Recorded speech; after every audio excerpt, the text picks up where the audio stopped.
The deep ocean, a realm of unimaginable scale cradling our continents, sunlight cannot penetrate.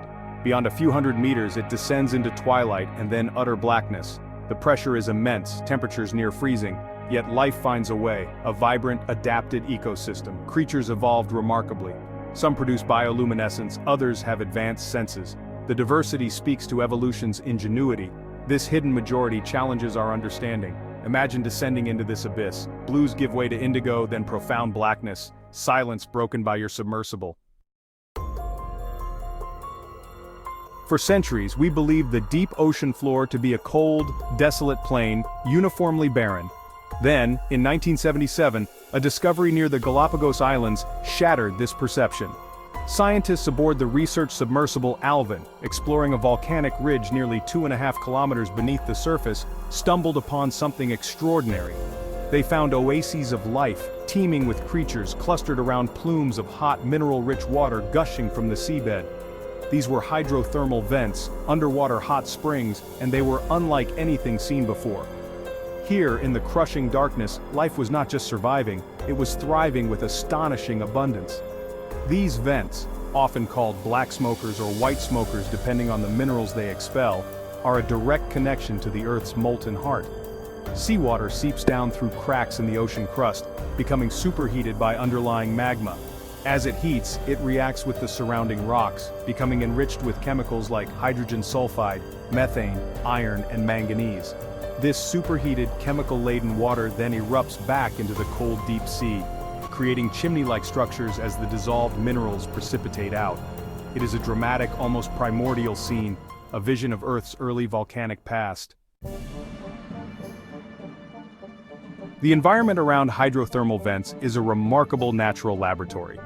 It is a place where geology and chemistry conspire to create conditions potentially favorable for the origin of life, a process known as abiogenesis. The hot, mineral-rich fluids erupting from the vents mix with the cold, ambient seawater. This creates steep chemical and thermal gradients, sharp differences in temperature and chemical concentrations over very small distances. Such gradients are like engines, providing the energy and the diverse conditions needed for complex chemical reactions to occur, reactions that could, step by step, lead to the formation of life's essential components. Consider the raw materials available. The vent fluids are rich in dissolved gases like methane, ammonia, and hydrogen sulfide, as well as metals such as iron and nickel. These are simple molecules, but they are the very building blocks from which more complex organic molecules, the stuff of life, can be assembled. The mineral surfaces of the vent chimneys themselves, often composed of iron sulfides and other catalytic minerals, could have played a crucial role. These surfaces can act as catalysts, speeding up chemical reactions and helping to concentrate simple molecules, allowing them to interact and combine into larger, more intricate structures. One of the fundamental questions about the origin of life is what came first, the ability to replicate, like genes, or the ability to harness energy and build things, like metabolism. The metabolism-first hypothesis suggests that self-sustaining chemical reactions forming a primitive metabolic network preceded the development of complex genetic molecules like RNA or DNA. Hydrothermal vents provide a particularly compelling setting for this idea. The unique chemistry around these vents could have supported naturally occurring metabolic cycles, even before true cells or enzymes existed. The key lies in the rich chemical soup and the energy gradients. Vent fluids are often rich in hydrogen gas and carbon dioxide. On early Earth, these gases could have reacted, particularly in the presence of mineral catalysts found at vents, to form simple organic molecules like methane, formate, and acetate. These reactions release energy, and they are remarkably similar to some of the most ancient metabolic pathways found in microorganisms today, particularly those that live off chemosynthesis. Section 5. Life's first instructions, the RNA world and vent environments. While some theories propose metabolism arose first, another prominent idea, the RNA world hypothesis, suggests that RNA, not DNA, was the primary genetic material and catalytic molecule for early life. RNA is simpler than DNA and possesses a remarkable dual capability. It can store genetic information, much like DNA, but it can also catalyze chemical reactions, much like protein enzymes. These catalytic RNAs are known as ribozymes.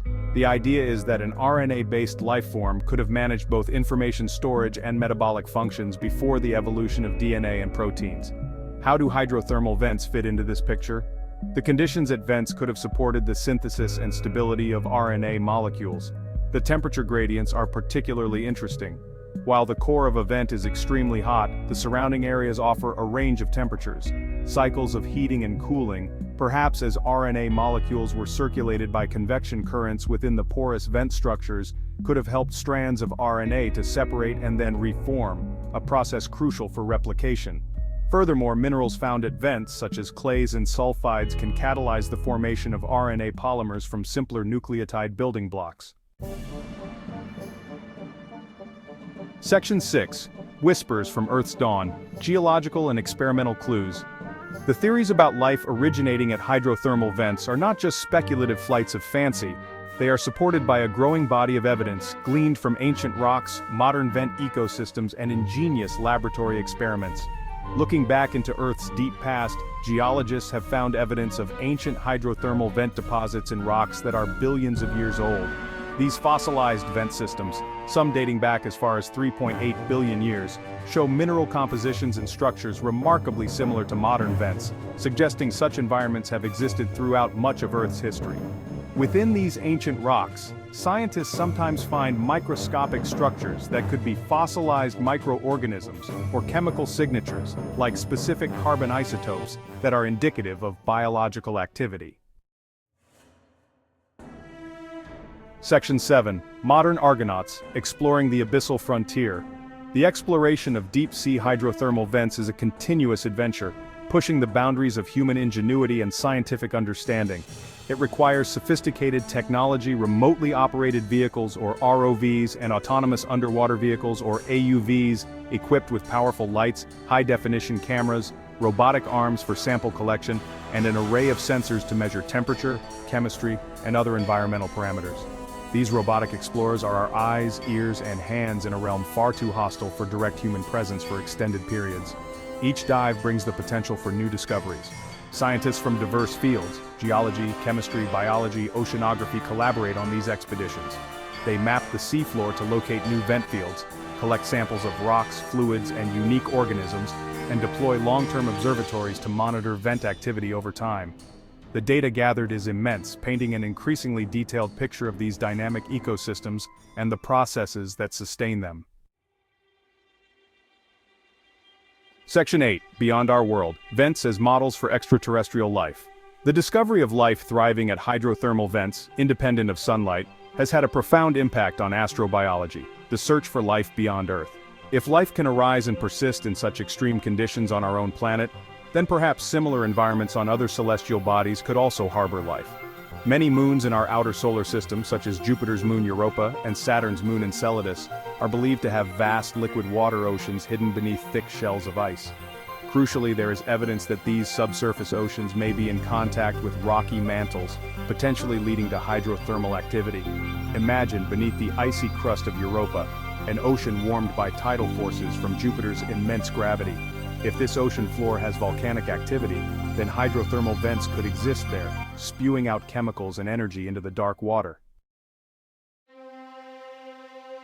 Section 9. The Unfolding Miracle, Life's Enduring Power in the Deep. The journey into the deep ocean, to the fiery furnaces of hydrothermal vents, is more than a scientific expedition. It is a journey to the very edge of our understanding of life itself. These extreme environments, once thought to be barren, have revealed themselves as vibrant cradles of existence, powered by the Earth's internal heat, rather than the sun's distant rays. They challenge our preconceived notions of where life can take hold and what forms it can assume, showcasing the sheer resilience and astonishing creativity of biological processes.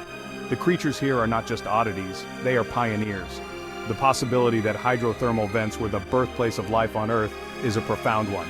It paints a picture of our earliest ancestors emerging not in a gentle sunlit pond, but in a dynamic, chemically charged, and perhaps even tumultuous setting. This iron-sulfur world, or metabolism-first scenario, rooted in the unique geochemistry of vents, offers a compelling narrative for how inanimate matter could have organized itself into the first living systems. It suggests that life is not a fragile accident but perhaps an almost inevitable outcome of planetary chemistry under the right conditions.